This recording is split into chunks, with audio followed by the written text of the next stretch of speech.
So you do not want to resist fear because it puts you at war with your own body too. Fear is an emotion. It first shows up scientifically proven as just a feeling in your body. And if you try to block it out, you're declaring war against your own body. And it can also, that trap of fear there, and then it starts flooding into your mind because it's in water or fear in a closed system will have to go somewhere. So that's where it shows up. Yeah. And on and on. I mean, I'm spending the most amount of time talking about the first level resistance because that's what so many of us do.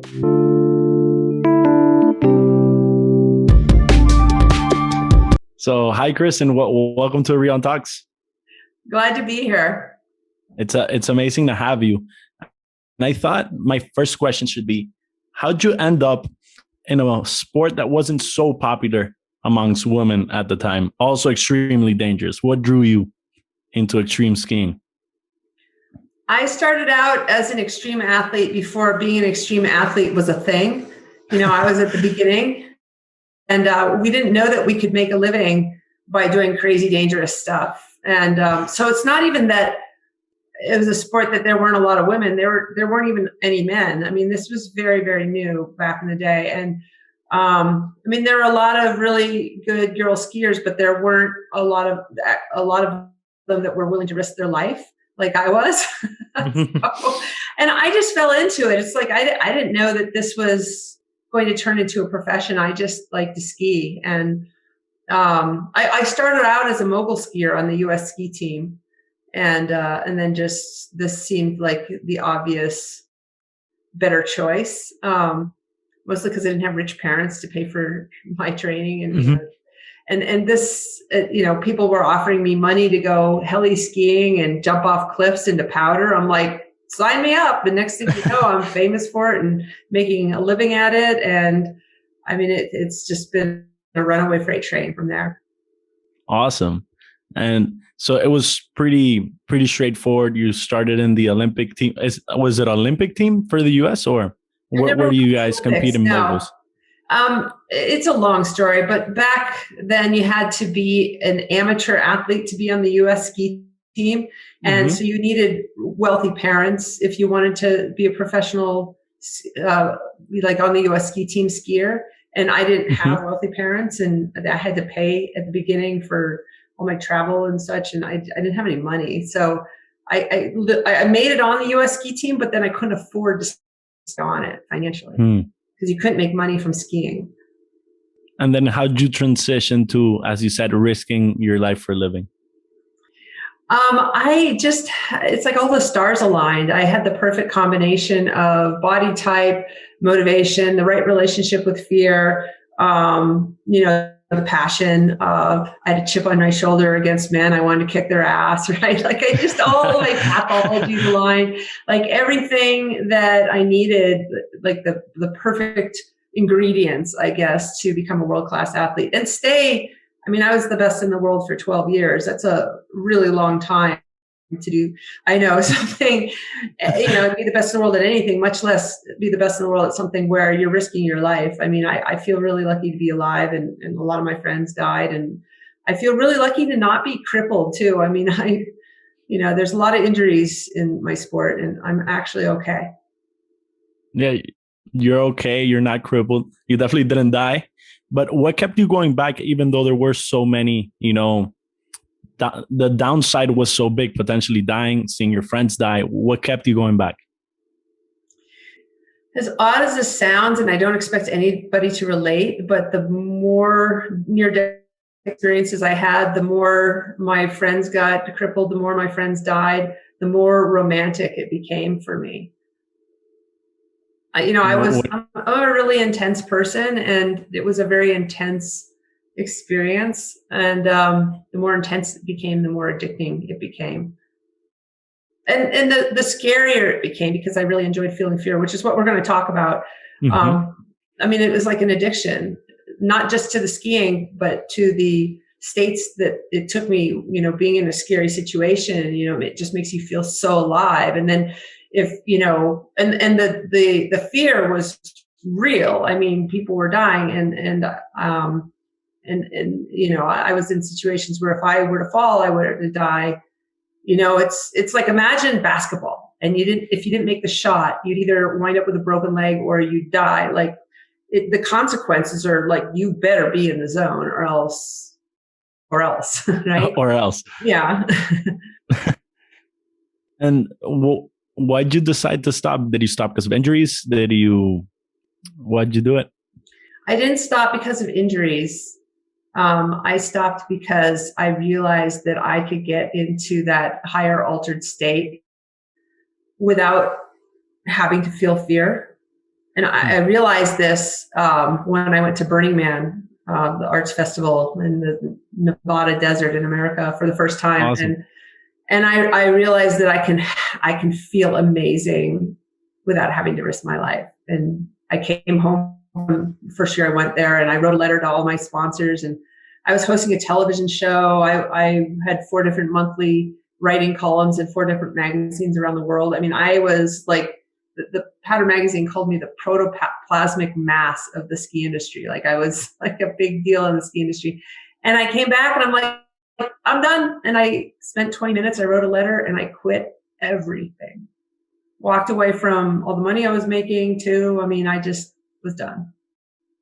Wow. So you quit everything, and now how'd you know what to do next? I didn't, but I felt like I was in a place where I had the freedom to then explore that. Now, my boyfriend at the time was very attached to my ski career, much so more than I was. And he freaked out, and he looked at me, and I call him my douchebag ex-boyfriend for this reason alone. I think you'll understand. He's like, so that's it? You're just done with life? Like, you're just going to sit on the couch for the rest of your life? I'm like, give me a moment to recover. I mean, I've spent the last 15 years of my life, doing this incredible thing. I'm exhausted. Like, I need to sleep for a few years, right? I need to just get my shit together, right?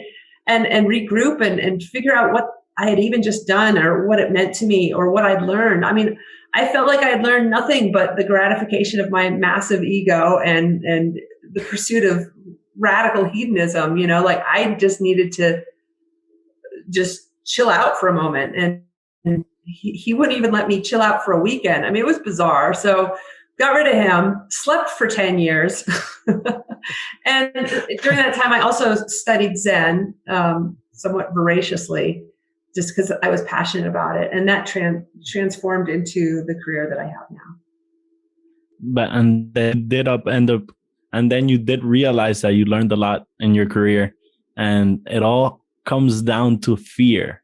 Why fear? And you mentioned also that the reason why you were so tired in those 10 years had to do with your mishandling of fear in the beginning. Yes, I did some things right by fear during my ski career, and I did some things wrong by fear. And by the way, I was voted the most fearless woman athlete in North America, beating women in all sports disciplines, not just skiing. And so, I am definitely supposedly the poster child for what to do about fear. And in the time since my ski career, I don't believe you learn from experience. I believe you learn from reflecting on the experience. So I have all this experience to reflect on. And what I've learned is that I did some things right by fear, and I did some things wrong by fear. And now I'm a fear and anxiety expert, and I help people keep the good, get rid of the bad. And the bad was that I bought into the notion of what we're taught to do about fear, which is conquer or overcome it, block it out, like rationalize it away. It's not even real. Think positive, like all of these things that we do to deal with fear and or anxiety disorders actually is really, really bad advice. It takes us, the consequences of what we're taught to do about fear are showing up in how many anxiety disorders we see, depression, the rampant, PTSD, insomnia. These are all the result of our attempts to conquer and overcome fear. And I had a paradox going on. I was really good at ignoring fear. And for me, how that manifested is PTSD. I became a really rigid person. And you can't be rigid if you're in a sport that's so violent, you just wind up breaking after a while. And then I also burnt out. I thought I was burnt out on the skiing, but I was burnt out on ignoring this tremendous amount of fear. It was just exhausting. And so, and I had to sleep for 10 years to recover from the bad habits that I had around fear. Conversely, though, I had a paradox going on, which is what you can have when you make your life all about one thing, and my whole life was about doing scary things. Conversely, I also had a really healthy relationship with fear, and that I embraced fear. I like wanted to do scary things unless I was willing to step out of my comfort zone, and it was able to grow me to my greatest potential. And I also had an intimate relationship with fear, which is what is the secret to high performers, such that they can do amazing things. They're not fearless. They have an intimate relationship with fear. And then they can also sleep at night, because they haven't repressed it, right? And so the part of me that had an intimate relationship with fear is how I became so good at something so difficult and maintain that for so long. So how do normal people that don't have that intimate connection to fear usually, handle fear? I've found that there are 4 different ways to handle fear. And the first way, listen up, audience, because you're probably doing this, is what's culturally supported. And it's what I talked about, the conquering, overcoming. I call it resistance to fear, where we're trying to replace it with positivity. We're trying to let it go. We're trying to rationalize it away. These are all forms of resistance. Or another form of resistance is we're avoiding it. Like we're not doing scary things as a way to feel less fear. And then, of course, that means we're avoiding kind of growing to our greatest potential. We're avoiding the nature of life itself. I mean, we like to think that life is all about love. We have this belief that life should be about joy, but it's not. It's also all about fear. Like, it's really scary. This is a very scary experience. And so if you're in resistance to the fear, which is a normal, natural part of life, you're in resistance to life itself, the nature of life itself. You're in resistance to experiencing all that being alive has to offer, including our own sense of aliveness. If you do something scary, you feel very alive, right? And so resistance comes in many forms. And I would say that 100% of us resist fear at some point in our lives. And 99.9% of us resist fear in one way or another all the time. And it explains why people have such anxiety issues. Like fear is supposed to flow through our body like water through a hose. And if we try to get rid of it, or all the things that we do, we kink the hose, and then the fear gets stuck in your system, recirculating round and round. And this is what anxiety is. It's just recirculating fear. So if you have an anxiety disorder, that's a form of resistance. PTSD, you go through difficult emotional experiences. You numb out, you go drinking or whatever it is. You yourself really busy so you don't have to deal with it. Next thing you know, it's like fear is trapped in your system and it's running your life covertly. If you have anger issues, that's a sign of resistance to fear. You're not dealing with your fear. You have to feel something, so you feel anger instead. Or sadness. If fear feels powerless, anger makes you feel more powerful, but it's unwelcome in society, and you have to feel something. You feel sadness instead, or numbness, which is a different form of depression. And on and on. Or that fear trapped in your system will hijack your mind in the middle of the night when you're trying to sleep because you haven't dealt with it during the day, and it'll wake you up and keep you up. Show up in the form of insomnia. So you do not want to resist fear because it puts you at war with your own body too. Fear is an emotion. It first shows up, scientifically proven, as just a feeling in your body. And if you try to block it out, you're declaring war against your own body. And it can also, that trap of fear there, and then it starts flooding into your mind because it's in water or fear in a closed system will have to go somewhere. So that's where it shows up. Yeah. And on and on. I mean, I'm spending the most amount of time talking about the first level resistance because that's what so many of us do. Yeah. Right. And so then there's the second level. Do you have any questions about resistance though first? Because that's kind of a big thing I'm introducing that people don't realize. At the end, you mentioned that it starts in the body, that whenever we feel fear, like fear starts in the body, it's not started by the mind. So what should we do if this is not something rational? This is more about feelings than rationalizing, oh, okay, I fear this because this, and that. That doesn't really help us, accept fear. All right. So level 2 is acceptance of fear. But let me just answer your question, or just kind of reflect on what you just said. So fear comes from the amygdala, which is 2 almond-shaped nuggets at the top of the spine. And so it's part of your brain, but it's not part of your mind. Your mind is kind of more like thoughts. I mean, there's your head, there's your brain, which is, it's not an it, it's a we. Like there's many different parts of the brain. And then there's your mind, and then there's your thoughts, and then there's individual thoughts. Like there's this whole system from the neck up. And the amygdala is definitely from the neck up, but it's not a thought-producing part of your brain. It's an emotion-producing part of the brain. And so all data comes in through our system. And we're talking 11 billion bits of sensory data per second is coming in. And it's first run through the amygdala because it's the oldest part of the brain. It's like the filter. And it's like I said, it's not like this happens in a nanosecond, and it's not a thought producing part of the brain. It's just, if there's a threat, which there kind of always is, especially in today's very fast moving world. Yeah, we don't have to worry about dinosaurs, but oh my gosh, like more happens in 24 seconds than happened 100 years ago in 24 years, right? Like it's just, and this is shared. And so if there's a threat, the amygdala will manufacture a sensation, emotions, basically. In this case, the discomfort of fear. For flee, it's fear. For fight, it's anger.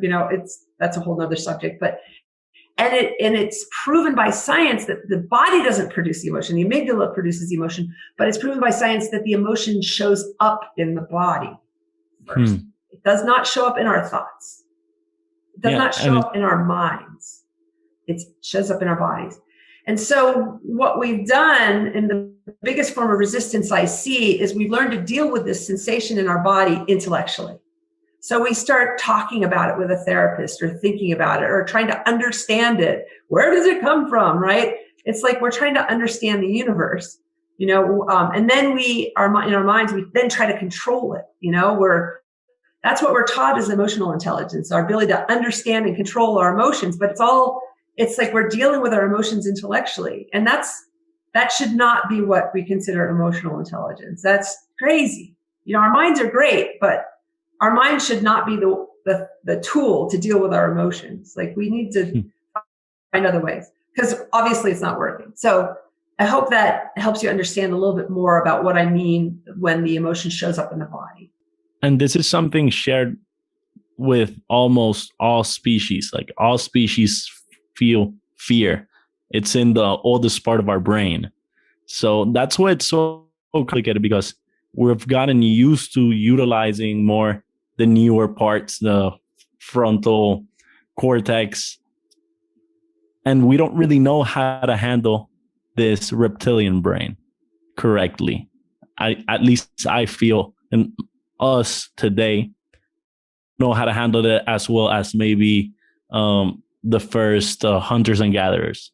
They probably were more in tune with their primal instincts. Right. And even looking at the language, like handle it, like somehow we have some sort of control over this process. We don't, get that wrong. And we think, we need to handle it like we handle, a cat or handle cookies. Like we don't have any control over this process. It happens like this. And so there's nothing to handle. But we can view it through a different lens. Like we're not going to be able to understand it, and we're not going to be able to control it, no matter what. Like really get that. Like despite what the self-help gurus say, you cannot control the fear process ever. You can control what you do with the fear once it's in your body, though. And what we've been doing isn't working, which is we're trying to, as we've said, resist it. Don't get too caught up in the word resistance. It's just any way of dealing with it that's not in flow with it or not in intimacy with it. If we try to control it, if we try to manage it, that's a big word that we're using. If we try to avoid it, if we try to let it go, like that's the worst advice you can ever give somebody on what to do about fear. Oh, you just need to let it go. Replace it with joy and love. It's like, right? That's like, we make fun of this kind of stuff on sitcoms, and yet that's what we're taught to do when we have anxiety disorders. And anyway, don't get me started on resistance. Well, you already have, but yeah, I have. So now that we know, we're in such a bad habit around fear. Now that we know that we can't control it, we can't handle it, what can we do? What should we do? Okay. So I mentioned there are 4 ways to deal with fear. And I talked about resistance, and I'm ranking them from worst way to deal with fear to best way. So resistance to it causes anxiety disorders, insomnia, anger issues, PTSD. Like literally, if you have a problem in your life, and it doesn't matter if it's physical, psychological, emotional, spiritual, like the resistance of fear either has something to do with it or everything to do with it. It creates a really bad environment in your body for disease and illness to thrive. Like injuries don't heal. I mean, it is just such a bad idea. I do not know why we've been teaching this, and we have to stop, because it's only a matter of time before everybody's going to be on medication, which is a way to control fear, right? But it's like lobotomizing your aliveness and your own mind. It's a modern form of lobotomy. So resistance, that's level 1. Level 2 is acceptance. Accepting that fear is a normal, natural part of life. It's not a sign of personal weakness. It's not a character flaw. And many self-help gurus and psychologists and all that will say that, you don't want to repress fear. You don't want to resist fear. It's normal and natural. You got to accept it. But what they tend to do is they put a comma after that. And then they say, but you don't want to let it get the better of you. And boom, we're right back to level 1. We're right back to resistance. And so we're kind of seeing more and more people heading towards a state of acceptance, or teaching acceptance. And that's kind of as far as we've gotten. But then boom, we boomerang right back to resistance. So then now there's level 3. And this is where I definitely break off from the rest of the pack. And this is very, very new, revolutionary information that you probably never heard before. But level 3 is where we learn how to embrace the fear.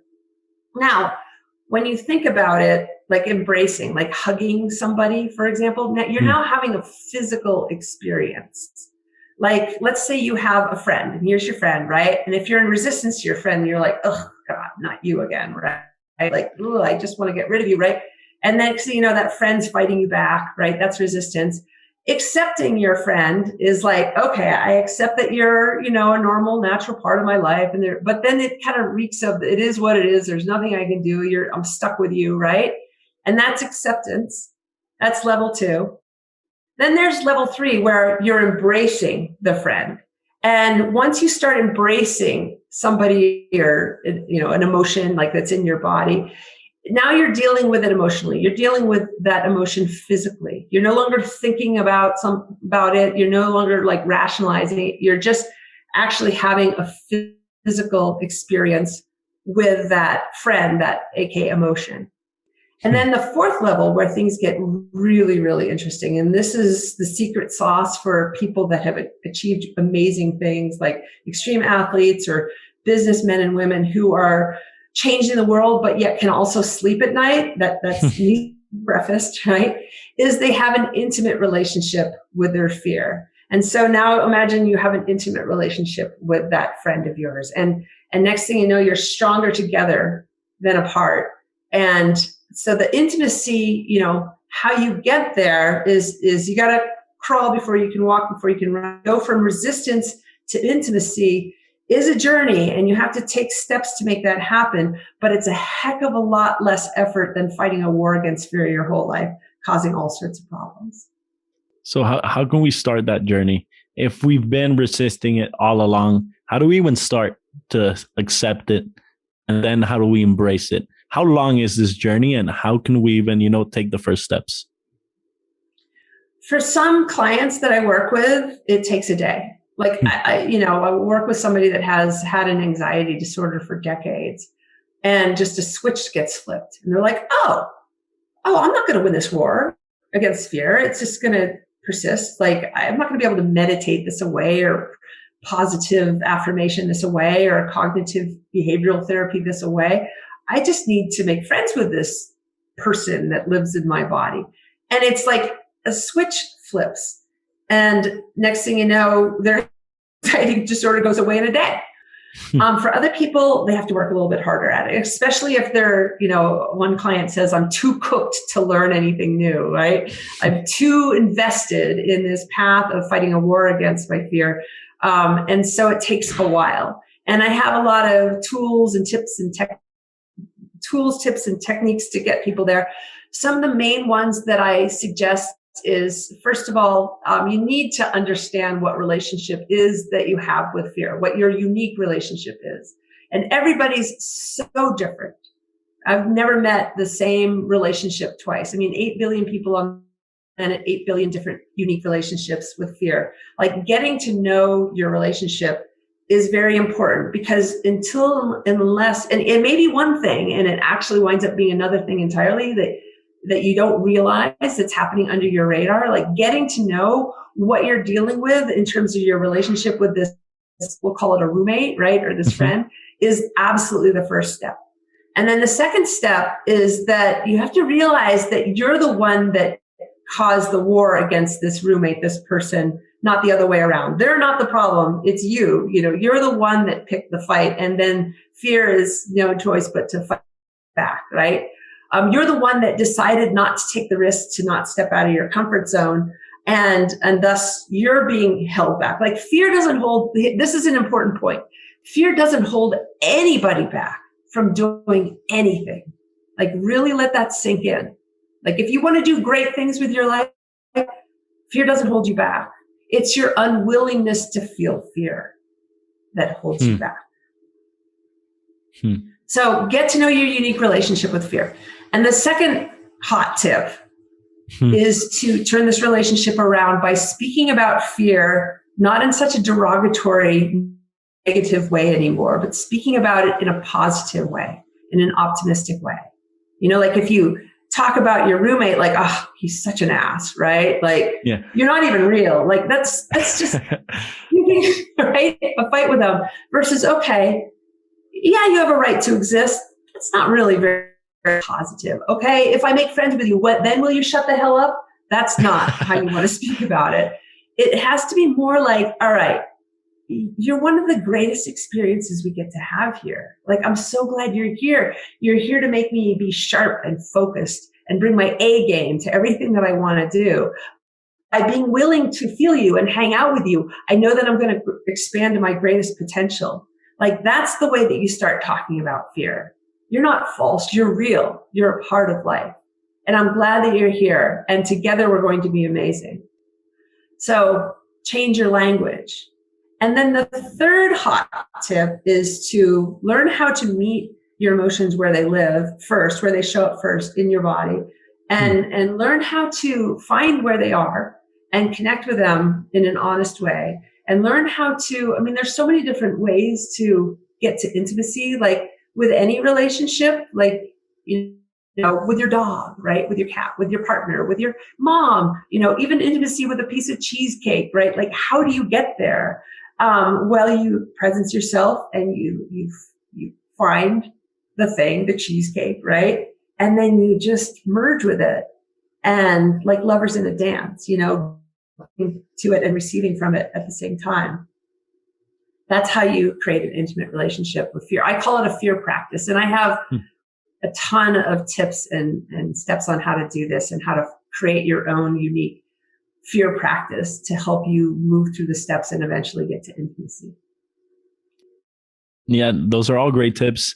And I tried out one of, I wouldn't want to call it a meditation, but one of your techniques where it's like I think you're sort of mentioning it here, the last one you mentioned, is that you find where in your body that fear arises. It could be your chest or your neck or wherever your back. And then what you could correct me if I'm wrong, but then you sort of embrace it, sort of love that feeling and accept it without trying to make it go away. It's very Zen, like a Zen sort of like meditation. And it helped me a lot because I personally, I'm always a little bit anxious. Obviously, with meditation, it's a little bit less, a little bit less, a little bit less. And now I'm almost not anxious at all. But this practice, I only started it today. It was sort of like a meditation. So I'm thinking of switching my, morning meditation to this practice. Do you mind expanding on how maybe our listeners could practice this technique that you mentioned? Yes, I wrote a book called The Art of Fear, and I'm in the process of writing a second book this time about anxiety. And I talk about the pitfalls of using meditation as treatment for anxiety. And let me know if this is the case with you. I'm actually curious. If we're using meditation as treatment, meditation is not meant to be treatment for anxiety. Yeah. It cheapens it. And it introduces goals. And meditation is not supposed to be about goals. Not in the Eastern world. Like in the Eastern world, you just sit. Yeah. You don't sit in order to feel better, to sleep better, to have less anxiety. You just sit and you just notice. And so when you introduce goals, and specifically it's the goal to get rid of your anxiety, next thing you know, you're okay, like here's your fear. And I'm like, all right, I'm going to meditate, and I'm going to, and especially if it's a guided meditation, and I'm going to either breathe in calm and breathe out fear, or fill my body with white light and get rid of the darkness. Like that's just picking more of a war with your fear. If your meditation is your goal to get rid of your fear, then what will happen is next thing you know, you have to meditate in order to feel better. And I know people that meditate 2, 3, 5 times a day just in order to be able to function. And so next thing you know, that's a top-down symptom control. It cheapens the meditation, and you become, it's like you have to do it. And God forbid if you take a couple. I have to do it right now. Your anxiety just comes back, and it's just, that's not going to work. It's just temporary, and it's relentless. And next thing you know, you have to devote your whole life to meditation just to function. So we want to be careful, right? That I notice you smiling. Do you want to tell me what your practice has been? Yeah, definitely. It started out like as goal oriented to like reduce anxiety and all that.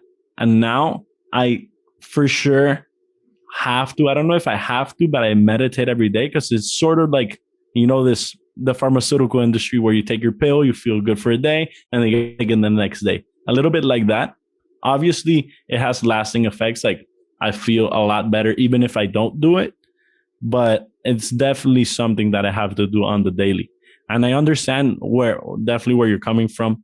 But I wouldn't say it's like I'm trying to fight it. It's more like I'm trying to learn how to accept the fear or the anxiety. How do I accept that feeling, in my body, and learn to live with it, or I didn't know, obviously, prior to researching you, that we should embrace it. We should actually, be intimate with it. So before I knew this, it was more like, okay, trying to learning how to live with it, sort of being okay with it being there, not trying to fight it, but not embracing it. That was my practice, at least. Right. So, okay, roommate, I need to learn to live with you being here. Yeah. Is that gonna take you there? No, it won't. It definitely won't. Right? Like imagine if you were the roommate, and I'm like, okay, I just need to learn to live with you, I guess. Like, that's not what we're going for. It's a step in the right direction. Absolutely. But if you're stuck with this roommate forever. Mm-hmm. And if that's not good enough. Right. So, And of course, when we think of intimacy, we think of sex, right? I'm not talking I don't want you to have sex with fear. Would the roommate like it though? But imagine the best sex of your life, right? Yeah. That's what I want you to go for, just in terms of the connection. Does that make sense? So more like having love rather than having sex, like making love to fear. Cats. I have cats. They just die, but don't get I'll cry. I saw them in a video. They look very beautiful. Yeah, they got killed by dogs. Anyway. Damn. But while they were alive, I had an intimate relationship with my cats. And it was during those special moments. It's not sexual, obviously. It's like I talk about cheesecake too. Same thing, right? It's that deep connection where, we're vulnerable together, right? Vulnerability is keeping your heart open, even though there's fear there. It's like, can you keep your heart open to the fear? It's like, okay, roommate, like, you're scary. You make me feel uncomfortable, but I'm willing to hang out with you. Not just willing, but I want to hang out with you because you make me feel alive, right? Why do we go on roller coasters? Think about it, right? We don't do it despite the fear. We do it because of the fear. Why do people ski? Why do people start businesses? Why do people fall in love? It's like the fear is there. It's like it makes us feel alive. It's like, okay, you're here. And I'm not in the mood for you all the time, right? But I know that sometimes you have your own personality and you're going to show up in my life and you're going to say what you're going to say whenever you need to say it, right? Because life is a scary experience and things are happening all day long, and when you show up, it's like, all right, I know that you're here to help me be sharp and focused. It's like, can you take it? And we're back to meditation. If what you want to use is meditation to get there, it's like, okay, I'm going to spend, let's say you meditate for 10 minutes. I'm going to spend 10 minutes. And if you want to have it be goal-oriented, okay, fine. If you want to have it even be a guided meditation, instead of like filling your, with gratitude and love and joy and light and, and get rid of the darkness, like that's never a good idea. Can we learn how to use the meditation to have intimacy with the nature of life itself and intimacy with our fear and intimacy with our sadness and our anger and our despair and our self-doubt and our guilt and shame? And it's like, it works not just with fear, but with anything. It even works, mind you, with hot or cold, Wim Hof, like the cold walks and stuff like that. If you can become intimate with the cold, it's not that big of a deal. In sweat lodges, right? We know they're going to be hot. If you can be intimate with the heat, then it takes you into an alternate reality. It's the same thing. If you can be intimate with your fear or intimate with your pain, even your emotional pain, or if you're getting a tattoo, right? Like, if you can be intimate with your pain, if you can be intimate with anything that's unpleasant, your guilt, your shame, all of that, it's actually a spiritual experience. And so that's what meditation, if you want to guide your meditation, just guide it towards intimacy with anything that's unpleasant rather than trying to rush to joy. That's awesome. And that's something I definitely wanted to ask you, because do you think we should be really putting ourselves like in these fearful situations so we do learn how to embrace it, how to be intimate with fear? And also, as you said, you think this works for all quote unquote negative emotions, like we should be treating all negative emotions with intimacy. Yes, we should be treating all negative emotions this way because you don't want to lock anything away. You don't want to fight a war with any part of life. They're all natural, normal parts of life. And if you can learn how to be in flow with them, like they're water through a hose, then you will be in flow with your life. Yeah. And, we're a lot of talk about flow states these days. So that's kind of what you want. And what was the first question? I just came up with another one now, or a comment at least, and it's sorry, I remember it now. You remember? Could you repeat it? I couldn't hear it. Could you repeat it real quick? The first part of your question, I just didn't want to brush through it. Was should we be taking risks? Yeah, should we be open to these experiences, like actually putting ourselves in the face of fear in order to learn how to be more intimate with it? Let me talk about Alex Honnold. Do you know who he is? I've heard about him, but can you enlighten me? He free soloed El Capitan. Oh yeah, Free Solo, the movie, the documentary. Yeah. I mean, yeah, Won an Oscar for best documentary, and it's without question the most amazing sports feat ever accomplished in the history of humanity. I don't think anybody would disagree. And without question, the scariest thing that anyone has ever knowingly done or consciously chosen to do, right? And so how did Alex do that?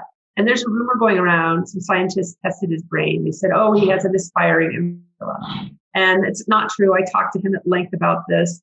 He said the test was really stupid. And if he had damaged amygdala, he would have just tried to free solo El Capitan the first year he was in Yosemite. Instead, he took 10 years to build up to it. And here's the answer to your question, like, should we take risks? And the answer is yes, but not necessarily every day. You know, I took incredible risks for 15 years, and then I spent 10 years laying on the couch, right? Just recovering, studying Zen. Like, I did fall in love times. That was risky, but here's my point, right? So Alex, how he accomplished this amazing thing is, here's your comfort zone. And if you're in your comfort zone, you're still going to feel fear, because that's just how life is. But if you're willing to feel fear, right, you'll step out of your comfort zone. And actually the number, the percent out of your comfort zone is what you should aim for. Like, you don't go from a fear avoider to climbing the Eiffel Tower with a couple of suction cups, like overnight. Like, you just gotta start just like, you know, having a difficult conversation with somebody, or giving, like, you don't want to give your first speech to 10,000 people, right? You want to give your first speech to 5 people, right? And I mean, you just step a little out of your comfort zone, right? And this is what Alex did. He went climbing, and he just pushed himself a little bit, right? And then you connect the dots after 1 year, right? And next thing you know, this is your new comfort zone. And you've just expanded who you are. And then he goes for another year, stepping out of his comfort zone every day. He went skiing. Connect the new dots. Here's his new comfort zone. And so 10 years of this, right? And mind you, how he dealt with the fear when he was out of his comfort zone is he had intimacy with the fear. And when you have intimacy with the fear, it doesn't feel like what we know fear to be. It actually just feels like excitement. Neurochemically, fear and excitement are exactly the same thing. It feels like presence, aliveness, focus. It takes us into a flow state, an altered, state, because flow is intimacy with all things. Flow is intimacy with fear. It takes us into that amazing experience. He may not even like the climbing. It's the place that the fear hits him that he loves so much, right? Which is like a expanded, almost, not even almost, it is a spiritual experience. So a willingness to feel fear will get you out of your comfort zone. Intimacy with fear, once you're out of your comfort zone, will take you into that experience of aliveness that we love, and presence and all that. And so 10 years of this, all of a sudden for him to free solo El Capitan was not that far out of his comfort zone. And that's how he was able to accomplish what he accomplished, not because of a damaged amygdala, but because of a willingness to take risks. And here's another point. It's very expensive for the body to manufacture fear. It doesn't want to have to, if it doesn't, it's just a lot of energy. And so as you expand your comfort zone, guess what? Less fear. The only way to have less fear is to take risks. And I would add to that also being intimate with the fear once you're taking the risk. Because I always hear, get out of your comfort zone, get out of your comfort zone. Right. But if you don't learn how to... Yeah, this doesn't take much to rattle you. And here's the last thing I want to say that I kind of left out that is a very important point. That awful feeling we associate with fear. This is huge. So I really want people to pay attention. That awful feeling we associate with fear, that's not fear. That's our resistance to fear. That's our, I don't want to feel this. like this woman that I saw, she's climbing the ladder to take a flying trapeze class. And she's feeling fear just like everybody else, right? But she's like, oh my gosh, I feel fear. There's something wrong with me. I don't want to feel this. It feels really uncomfortable. Like nobody else seems to be feeling this but me. What's wrong with me? I'm so embarrassed. And then she goes back down. And the awful feeling is, I don't want to feel this, not the fear itself. The other person who climbs the trapeze rig, she's feeling excited. Oh my gosh, this is scary, but she's willing to feel the fear. So that's another reason why it doesn't hold us back from anything, or it doesn't even make us feel awful. It's our unwillingness to feel the fear that really truly makes us feel the worst. And that's big, as you said. It's huge, because obviously I always hear, get out of your comfort zone, get out of your comfort zone. It will expand. But if you get out of your comfort zone and then you have a shitty experience with fear, like you really don't like how you felt, or you were just so scared that you don't think you'll ever do it again, you'll probably just go back to your comfort zone and stay there. But if you learn not only to get out of your comfort zone, but also to embrace the fear, as you say, to learn how to even like the experience of fear, you could potentially be in those situations a lot more often, because it's something that you begin to like. And I think that's something that might have happened to you in your career, that you like that adrenaline, you like that fear, and that's why you did it for so long. Right. And fear doesn't necessarily have to accompany adrenaline and vice versa. I mean, it's, it's not like,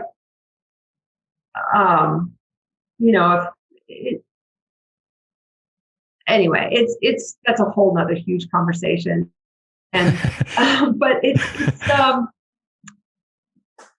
I just am hoping that people will get out of this is that love is one of the most amazing experiences we get to have here on planet Earth. Fear is also one of the most amazing experiences we get to have here on planet Earth.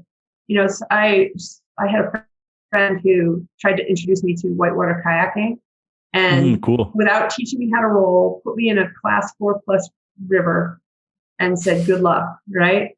Obviously, that was more than 4% out of my comfort zone. And it was a horrible experience. And I swam in class 4+ rapids for 10 miles. And it was terrifying. And wow. And so how did I handle that? Well, I didn't have PTSD from it, which somebody else might if they, blocked it out or anything.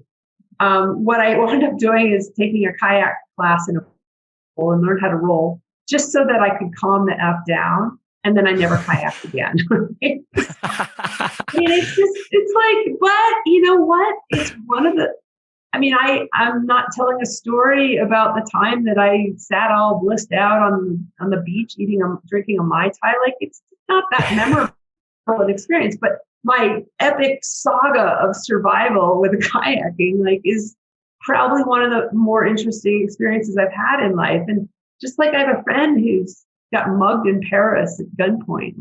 It's these moments that become really poignant memories for us. And how do you make it so that they don't lead you to PTSD? Or how does the person that gets mugged at gunpoint, continue to travel and take risks? It's like you have to be in flow with the fear that comes from the trauma. And next thing you know, it's just no big deal. It's like this fascinating experience, and you wind up learning a lot, and you have fascinating dinner conversations afterwards about it. Like, oh my God, I got mugged in Paris, right? And then just people even being around your fearful story, they feel alive. I mean, it's like fear is one of the most amazing experiences we have here. We get that wrong, and our misguided efforts to conquer and overcome it they're not working. Anxiety disorders are only getting worse. Despite all the meditation apps, it's trying to do something completely different. The definition of insanity, doing the same thing over and over again, expecting different results. We are not going to get different results until we try something new. And this is something new that I propose. I've facilitated this with about 10,000 people now. And let me tell you, it works. People that have emotional issues, they get resolved. People that have lower back pain that has no explanation, starts to resolve. Like it's just so much easier to be in flow with your fear versus fight a war against your fear. Your life just becomes a lot easier. And then you wind up taking more risks, and then you know what to do with the fear when you're taking those risks, and on, and you expand to your greatest potential. I mean, I guess in conclusion, your relationship with fear, I just must say, is the most important relationship of your life because it determines so much. You know, the story of your relationship with fear is the story of your life. So you want to make it the healthiest relationship possible so that the story of your life can be the most amazing story possible. No, I couldn't agree more. And I also think we need to stop putting these negative emotions in such a bad light, shining such a bad light on these negative emotions, that we actually need to learn how to cherish them, how to be intimate with them, and how to even start to like them. Right. And stop calling them negative emotions. Like there's that. Exactly. Shit, right. Exactly. Like, oh, my negative roommate, you know, I have my positive boy in love, but then you know, my negative roommate, like even that, it's just disrespectful, right? It's all in the words of the dope smokers, the hippies, right? It's right. It's all good. So like this guy, he's challenging me, right? Right. That's good. That's a good thing. Yeah. And I've completely changed my mind regarding fear, anger, anxiety, sadness, all these emotions. And thank you for that. Is there anything else you want to say or anything you want to promote? You know, if you want to get to know your unique relationship with fear, which is probably completely different than you think, go to my website, KristenUlmer.com. I have a free fear and anxiety assessment. It's 20 super fascinating questions that will give you insights just by answering them. It's completely out of the box. And then you find out what kind of type you are, you know, how you deal with fear, how you uniquely deal with fear. And then it'll give you specific pointers and tips based on your type on what to do next. Great. So thank you for coming on. It's been amazing. I had a blast talking to you. And thank you for everything. Yeah, thank you for having me.